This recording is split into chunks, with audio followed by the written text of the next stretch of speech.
Are we live, John? I think Are we so. online? Yeah, I think we're live. Ready to go, ready to rock. Monday morning.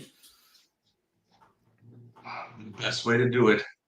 Best way to do it every Monday morning with Wake Up and Deliver. Yeah, and everyone should appreciate too. Matt's in a different time zone. He's in a different this is even earlier for him. Look at how dressed he is, like ready to go, button-up shirt and everything. This is wild. I'm dressed to impress. When you're roaming around Texas, you gotta look the proper part, right? Oh my god. Um, Do you have a hat? That's the real question. Do you have a cowboy hat? I will never confirm or deny, nor about the boots. It's just something about me that you'll never know, John. It's just part of the ambiguity of what Matt does in his off time. Let me tell you. Oh, challenge accepted. We're gonna hunt down and see if we can find pics of you with your cowboy hat in Texas. Let me know if there is. Oh, I'm sure there was. It wasn't all that much of a stretch. I thought that I was gonna have an easy challenge right there. It is quite easy. As always, thank you everybody for joining us for another Wake Up and Deliver Season 2, Episode 26. I am remote, like John said, down in Houston, Texas, enjoying some of the hot sun and the good customers out here. John, as always, live from Ottawa. Not always. He goes from Not Toronto, always. Ottawa. He's I all over am. the Yeah. place. Yeah. And I. he reminded us, he's going to remind us, Saturday was World Logistics Day. And we'll It touch upon that was. It was. after. I know. Like honestly, do you not find the irony in that though? That it's World Logistics Day. Let's put it on a weekend, just to reinforce the fact that logistics people it never stops or something like that. Like we don't get a Friday, we don't get a Monday or anything like that. It's like nah, put it on a Saturday because that's really their life. That's really their life. Well, and that's the only day we can actually get off, right? Off, yeah, right, like with logistics people being off on the weekend or anytime, right? Like I mean for the first that whole first phase of my career, like the only time my phone was ever off was when it died, and then even then it was like a small period of time as I would race around to like try to get it charged. See, I was prepared. Battery backup. I didn't work for the shippers. I was the such a supplier. such a hero, such a hero. Let's get So going with our quote, as always, for John's reaction. A man on a 1,000-mile walk has to forget his ultimate goal and say to himself every morning, today, I'm going to cover 25 miles and then rest up and sleep. I like this one.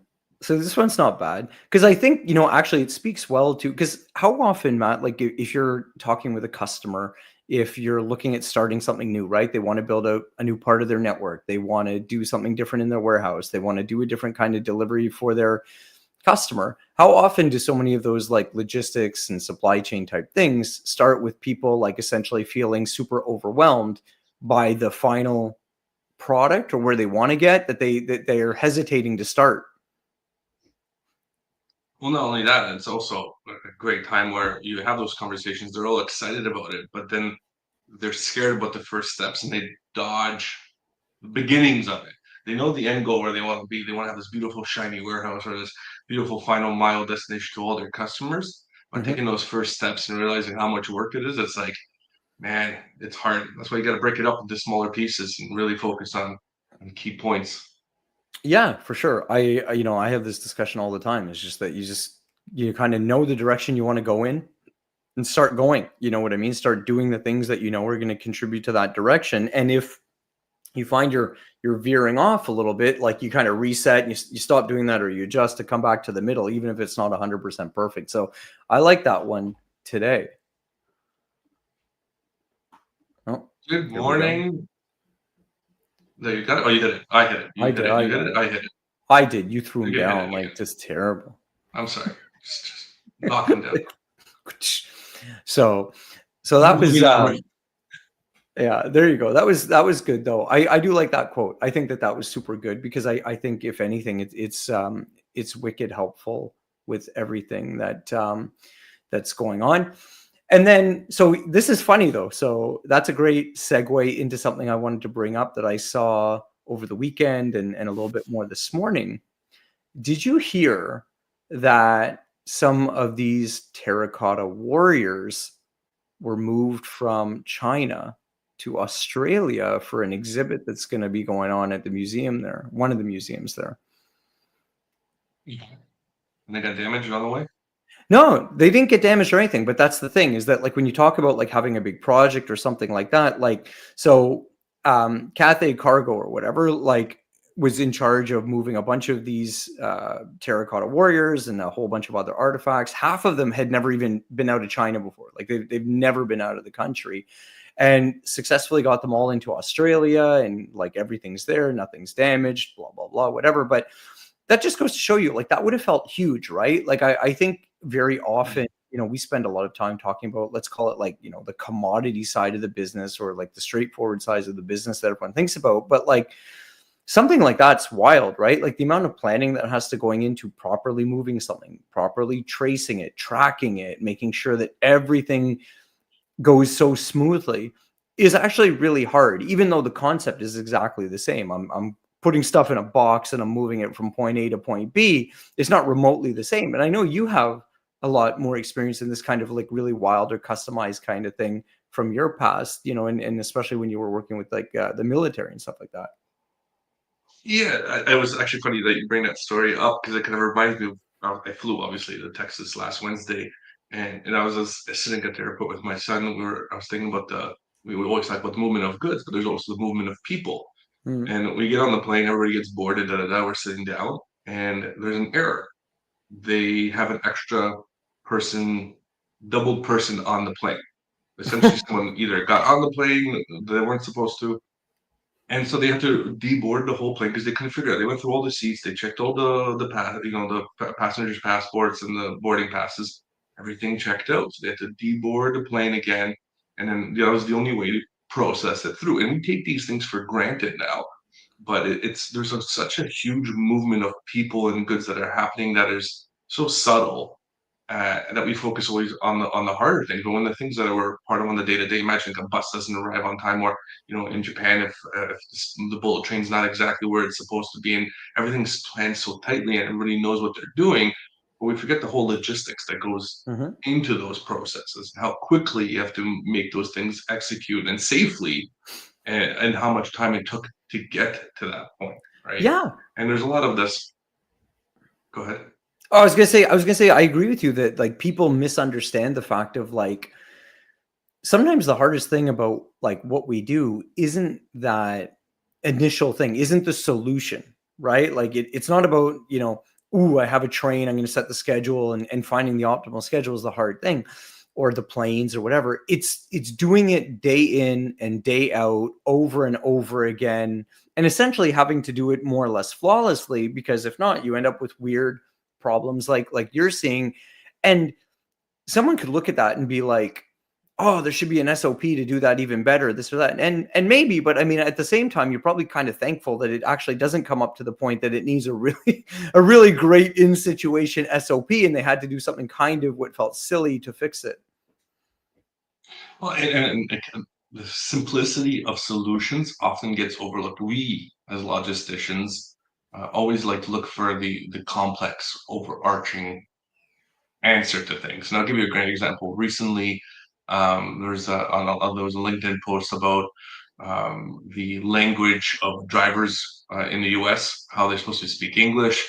And one of the comments was, imagine driving through Italy and a sign that says, in Italian, "Careful, curved road ahead," right? And if you didn't speak Italian, you wouldn't know, and you'd probably get into an accident. And I kind of started thinking about that. They don't have those challenges because the simplicity of things really comes into effect. Where Mhm. sometimes you just need a symbol, not the words, to have things done. So in most European countries, it's the symbol of a dangerous curve up ahead versus writing dangerous curve up ahead in the language that you're in. It's the same thing about the simplicity of tools. Like, you don't have to over bend the idea to the 10th degree to find a solution. Sometimes the easiest thing is just right in front of you, and that's the best way to move forward and keep your supply chain moving, versus trying to figure out the most optimal 100% efficient way of doing it. Yeah, well, I think I think we've talked about that a little bit. Like, the reason why the planes and cars and stuff like that, like, still have analog dashboards, right? And, sort of gauges and needles and stuff like that, isn't because we couldn't digitize them. It's because not only does like some of these more simplified solutions, like whether it's a road sign that's more obviously graphic than text, whether it's a gas gauge or some kind of like activity gauge, is because it not only communicates where you are or what's going on, but it communicates context, right? And we've talked about that before. And same thing with road signs, right? Like you can go. I mean, look, I'm going to be in Europe in a couple of weeks, and I'm going to be driving. And when I was in Scotland, I don't know, 6 years ago, and I was driving around, it was the same kind of thing. Is that like, because people have like sort of developed and adhered to similar conventions or whatever, like typically people know that like red is bad, red is danger or whatever, and like green is usually pretty safe, or sort of like, hey, that represents a road or that represents a turn. You can kind of figure it out. And if anything, going against the grain and trying to be too creative and trying to create your own wild system probably creates more problems a lot of the time, because you lose all of the benefits of like context and convention, which I think a lot of people don't value enough, right? Because we want to be like clever, like, ooh, I got like a really clever system. It's like, yeah, but like you would have gotten 85-90% of the way there for everybody just by using the convention, instead of having a small subset that was like 100% perfect. And even at those systems, when you start over relying on over complex system, it is part of a network. And if one of those pieces of the network doesn't work, your whole subset of the system might fall apart. I don't know if you were aware, a few weeks ago, Google was down. There was an issue with Google, and half the internet was out because half the internet relies on Google APIs. It was a brief outage. It wasn't like in a couple hours. I think it was maybe half an hour up to an hour, but it affected so many subsystems that rely on the simplicity of that Google piece. So there's a random cat here in Texas that keeps bothering me. I don't know if I should pick it up and show it on camera. Oh, I don't know. I'm not a cat person. There we go. We're gonna bring a cat into this guy. He's gonna scratch your face. Those cats always look like they want to take people out, man. I don't know. People love them as pets, but Jesus, they look like, I saw this. This is random. This shouldn't even come up. But like, I walked outside the other day and someone had let their like cat out, this white cat, and it was just looking like, I swear to God, these guys don't realize they're not lions in the Sahara or something. Like, this guy was just looking at you like, yeah, take one more step over here. I'm gonna use my claws to slice your throat. It's like, what? It's like you're 2 feet high. Like, you get out of here. If it attacked you, John, you'd be running for the hills. Like, I probably would, because they are vicious little creatures, that's for sure. But anyways, I digress. I forget where it was until this cat started distracting me. What were we talking about? I don't know. We were just talking about sort of like the simplicity or whatever in the systems and having everything. But it's a good time for a good segue. It's a good segue. We're gonna flip it out, because here's another one. We'll talk. This is a little bit more specific and a little bit more detailed for everybody out there. We'll get your take. So, I was interacting with someone over the last couple of weeks, and they were asking for advice on shipping. So here's another good example where so much of what you see out there is people just talking about like kind of useless stuff. Like, if your biggest problem these days is still like, oh, I ship with FedEx and I need to check my rates, like, you're losing money. I guarantee it. Like, if that's your biggest problem, like I can almost guarantee you're losing money in other parts of your business, because like in 2025, after years of people talking about rates, like that should not be the thing that like is getting your attention, because like anyone that's trying to tell you like, ooh, just renegotiate your contract, check this, check that, like, of course you're going to do these things, but like you shouldn't be that out of the woods with it. Anyways, I digress, because that's a personal frustration of mine. What was really interesting was this person was shipping like a case of like small bottles. So I don't know, like, think about like like little juice shots or something like that. Like, I don't know what's the best frame for people, but it looked like it was a pack of like 20 or something like that. And they were struggling because they're like, hey, it's in a box. Like, we put it in the box. We put stuff in the bottom of the outer box. We put stuff on the top of the like on top of it in the outer box or whatever. And it's still getting to customers broken. And it really made me think about like a lot of the small things that people really aren't thinking about these days when they think about like their overall product, their execution, the quality, the experience, is that like, okay, that's great that that box like is taped nice and you put some bubble wrap or whatever, but in the grand scheme of things, like for what they were doing inside the physical box with the bottles, it was like, okay, but like the box is still going on conveyors, it's getting tossed around, the sheer vibration of being on a heavy haul truck, like, you know what I mean, like doing middle mile or whatever it is, right? Like there were all of these things that like the bubble wrap on the top and the bottom wasn't going to matter, you know, and they just couldn't realize that they were getting so much damage. So it just goes to show you that, for example, like with your product and with what you want to do these days, all of these details matter. You know what I mean? If you really want to have product that can survive going from Texas to New York or over to BC or wherever it is that like there's a lot of movement happening with that package, whether it's going on, you know, trains, planes, trucks, whatever.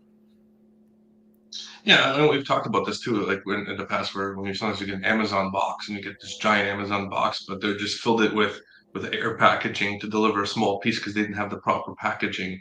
This cat's gonna come and knock over my camera. And it doesn't have the proper packaging.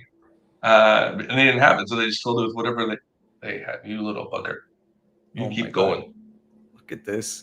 Look at this, guys. This is how you know that Wake Do Up you and see this Deliver guy? is real. See, it's because you picked him up. You encouraged this nonsense. I encourage this behavior. I should not touch the Yeah. cat. Anyways, the boxing of it, and we've like, I can't stress enough, but the way you package, not even the box or the skid or even the trailer, the container, whatever, really does matter. Heavy weighted in the front on the axles, you might have offset, and you have a lighter weight in the back. All these things matter. Heavy weight on the lightweight on the bottom, heavy weight on the top, because it's just the way you're picking. It all matters because it will crush your boxes. It will do these things. How high you have it, because you want to maximize your volume, your box integrity might break. Like there's Mhm. all these different things that occur that you should be thinking about before just picking a random solution of how you're kind of putting it all together. And it really does take a little bit of thought sometimes to it. And most people are just like, just we've done this 1,000 times and we put it up, 96 high. And it shouldn't be. Maybe you should stop at 80 so there's no Mhm. issues.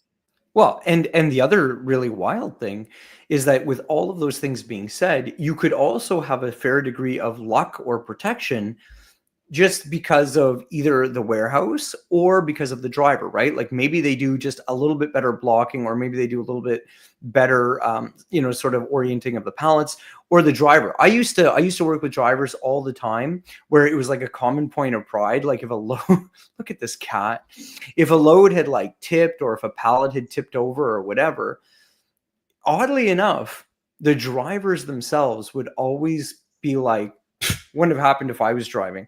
You know what I mean? Because they took the pride of like, no, I know how to take my turns. I know where to slow down enough. I know where to do whatever. And that does matter. You can have a load that one driver will tip that another one won't. Doesn't mean Yeah. that the packaging or the stacking or the pallet prep was any better. It just means that literally one driver was just a little bit better or understood something a little bit more and took some extra precautions. That said, though, and I this podcast that I did last week that you were asking about, I said in it, like, no business should survive because Dave happens to work for you, because if Steve's on the job and he fails, like, it's I was just a good. funny. Yeah, the funny thing is that like having great people is always going to be a benefit. Relying on great people to execute your day-to-day strategy or needs is not a good business strategy. Like, you know what I mean? Like it can't be that personal. Your business should not be focused on just the one person. Like if you have a superstar in your team and 80% of your business comes from that superstar, like this cat, it will fail. Like because if that person decides to leave, or if you don't compensate them enough, or whatever else, or however else they do it, you should really focus on how do we replicate that person and Mhm. make them into an SOP and get that to that standard of execution. And why are they able to do these things and others are not? And it's the same thing about the simplicity of paying attention and doing a lot of fall throughs. And it's a lot of these checks and balances that you do. One of my customers in Kingsville, um, there's a road that as soon as you turn off of, and they tell you all the time, I send out messages many times to all my partners that are doing the loads for me not to take this particular load because it's an uphill and there's a red light Mm. on top of the hill. And if your trailer is not full to the back, all the product's gonna tip over. And every communication I have with the drivers, here's what happens. Here's what happens. And even then, still, I drive sometimes to check out if everything's running well. They will go up that road, even though after we told them, because it's the shortest route. They won't take the next route over, which doesn't have that hill. But that particular, they will go that because they're going through the motions and they're caught into this subconscious way of just doing things. And sometimes just taking a second, take a stop, think about my process, how I'm doing it, can make the world of difference and save you tons of money down the road. Well, so now you got me interested. Is it shifting backwards because they're not even using load bars, or is it because they're using like something like spring bars, or what's going on? No, the logistics bars tied into the logistics tracks, but because of the incline and the pressure that is there, it does It eventually breaks tilt the over clip. because not the clip stays, but the top of so it sits because it sits the clip sits about what 48 inches high, and some of these skids are about 90 high. So all the pressure on it will be Oh, on the one side, and eventually it'll just come off the top. yeah. See, And if one comes, all of them go. when I was in the food industry, every trailer that we had, because they were company assets, two logistics rails, two heights. Like, so you had like the pair at the lower height, and you had another one up high, just because of the fact, same thing, like the weight of the pallet was, we didn't obviously go up that high. I think the highest we were going was 72 inches, something like that. But Yeah. mill water is still super heavy. Like, it would always come backwards. Because if you guys haven't seen a logistics bar, like a real one, a spring one that you just push, like these things are Mickey Mouse, but like a real logistics bar that goes like into the tracks, these are like heavy duty. And those clips can actually really hold a lot, to the point where like they're actually really hard to take out if they get bent, because they'll bend before they break, in the position, the clip position. Yeah, and but it's the simple, like even in pressure bar, people put in the pressure bars, put in the straps, and if it's not done with experience and knowledge, like Well, how many times because of a final pressure bar is like oh tantamount to putting up a curtain rod in your bathroom. It's like, come on. I don't think anyone if anyone's trying to swing off that or put any real weight against that. I don't think anyone is surprised when that thing keeps you're going. doing some pull-ups off that thing. Yeah, we're trying to lean on it, whatever, but like it's not going to help you out. And when people don't realize this, I mean, people do realize this because everybody's been in those situations or at least has been affected by it. But when you're driving in your personal car down the highway and you're behind a flatbed and you've watched Final Destination, he's hauling lumber, you're going, I wonder if he strapped that down correctly Oh because my that God. thing can Yeah, come flying I off. know this. I know this sounds bad, but after a life in logistics and around warehouses and stuff like that, if I don't have to be behind someone, I don't. I just move, like, because I'm like, I don't. Or the worst is, to your point, when you actually see something suspect and you're like, oh my God, let's get out of the way. Okay, interesting final thought, because we got a few more minutes. I want to get your take on this. I saw a story again over the weekend. So ASOS, right, like the retailer, predominantly in the UK and whatever, they're everywhere, but like, I mean, they're more of a European like sort of product. They have started cutting people off. They're sending out emails essentially being like, you've returned too much, like we're shutting down your account. And people are like up in arms, right? There was this interesting quote about one, and this I thought was funny when you think about execution and stuff, because I'm actually a proponent of what I call, I don't know if I would say cut people off, but I'm a proponent. I've definitely pitched the idea of what I call like a returns credit score. So it's like, kind of the same way that you have a credit rating. The better your credit rating, the more perks and benefits you get. Well, obviously the inverse, the lower your credit rating, the more you pay, or the fewer perks or benefits you get. But like, this person was saying like, hey, I'm a raving fan of ASOS. I buy all the time. I shop with it, whether it's a wedding, a funeral. I was shocked at the diversity of the shop this woman had. But she was like, I always go to ASOS. And she's like, of course, because I shop so much, I probably return more than your average person. So, I got cut off. So then I was really wondering, I'm like, like, are they more in the right? Is she more in the right? Like, does she actually return way more than she even thinks, because she buys so much that she thinks it's fair or whatever for online shopping? But it made me realize just how sensitive that is, and why I think, like, if you're going to implement a punitive type policy on any customers to try to change behavior, you always end up with these problems. What I advocate for most people when they want to kind of like redirect everyone towards a new option or something that you feel will be a better business option is to not penalize, right? But to incentivize. So it's kind of like, hey, Miss Shopper, whatever, Mr. Shopper, if you can start bringing this down in the next 30 days, you're going to qualify for a $50 gift card, right? Because what people don't realize is that, like, a lot of these interactions that consumers have are behavior related, and they'll continue to behave the same way Yeah. until they change their behavior. Yeah, Anyways, but I at the thought it same was time, funny. if I knew there was going to be a $50 gift card for if I behave badly to get me on behaving good, I behave badly every so often and get a free $50 gift card. And the person who's behaving good doesn't get the same kind of like it's very hard to manage. I think the management system of that becomes very far more difficult. Um, and every retailer, every customer, every service brand has a right to fire or do business with whom they want. It's not like it's not like it's hey kitty cat. It's not like He's it's a grilling you. free retail country. You can do whatever you want. Like this thing is. So here's the funny thing when you talk about logistics. See, like, at any point now, Matt's moved this cat like 6 times. You could have just gotten up once for the disruption, put him out in the hall, and closed the door. There's no doors. It's an open area. Oh God. Well, there you go. So poor choices. But anyway, I think that the mentality right of the customers are always right isn't necessarily true across all boards, and in certain things that are membership based should be like the whole people who are abusing the Netflix system, sharing it with everybody and doing that, and they change that behavior and going, hey, no, you can only use it on these computers. Um, because that's the way they can only grow. Did they lose more? How did it work? You don't know the statistics. Well, At the same time, that's the Netflix, like Uber and DoorDash, built their business on allowing that. And it only became a problem when, you're right, their growth slowed and they couldn't grow anymore. So they tried squeezing their base. But if you go back 5 years, 6 years with Netflix, it was essentially like, oh, you want a password share? Like, yeah. Oh, you can't do that, no guys. problem.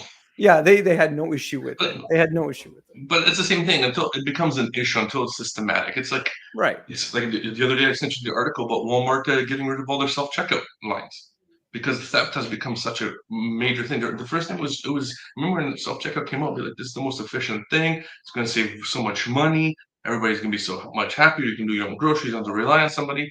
And now they're looking at it going, oh You know what? crap. Okay, so I know now We're we're over, but like I honestly had this conversation the other day after we went to the store, and it's like I find that, like, either this I hate using the self-checkout at the grocery store if it's for anything serious because it's way too, like, too much going on. Walmart's is a little bit better where they have the bigger space, but like some of the other stores are way too small. The other thing though now where they stop bagging and now they're kind of going back and forth between do they bag or not, but like having a cashier that's highly proficient that then just blasts through your items really quickly and then leaves them at the end of the till where it's like you're then racing and you feel like you feel like you're under the gun to try to pack this up while the next customer's waiting there with their arms crossed because they just want to check out. It's like, yo, man, I didn't tell like Speedy Gonzalez here to like whip through this like whole load as fast as he could. Like it's like the cashier Olympics. Like, you know what I they're mean? hitting their KPI. Yeah, They're I hitting their know. KPI they need to hit. Yeah. So And it's I don't know. I think a lot of these things are kind of suspect and they all speak to process, but it's interesting to see, to your point, about a lot of these stores shifting and changing the experience because I think that they're realizing that like there's tensions and stuff and people are willing to accept certain levels of service and a certain experience. For example, when the price is a certain way, but as prices have gone up, people's tolerance for a lot of these things has also dropped off. Yeah, like if you think about the old traditional, like as a kid, the grocery experience, you had the person or the kids would come into I know I used to work in Bermuda. Kids used to come into the grocery stores Mhm. and they'd bag it for you as a side thing. And I know there's more liabilities in Canada and the United States for doing that. And they'd bag it for you. You pay the kid at the end a tip for bagging your stuff because he was quite quick at it. And they'd come after school when everybody was rushing through, and that was their kind of part-time gig. They didn't have to be employed by it. Mhm. And it was a neat system. It worked, right? And those are the kind of, I think, kind of things that we should kind of consider is there a way that we can make it more efficient, that we include others in the process to make it faster versus just AI and robotics as the answer for everything. And on Yeah, that note, because we are over three we are minutes, over. Yeah. come join us next week. Same doc, same appointment, same location. Well, same location on the internet, not Yeah. physically. Next week is good. The week after, though, you're either gonna have to go solo or you're gonna have to. We're gonna find a guest because I will not be in the country and I am not working from a wildly different time zone. Come on, it's gonna be only like 3 in the afternoon during cerveza time. You'll be fine. No, no, we're not gonna do that. We'll have a guest star on that day. There we go. So you guys will get to not have to deal with me and my craziness. Perfect. On that note, thanks everybody for joining us again. We'll see you guys next week. Bye. Bye.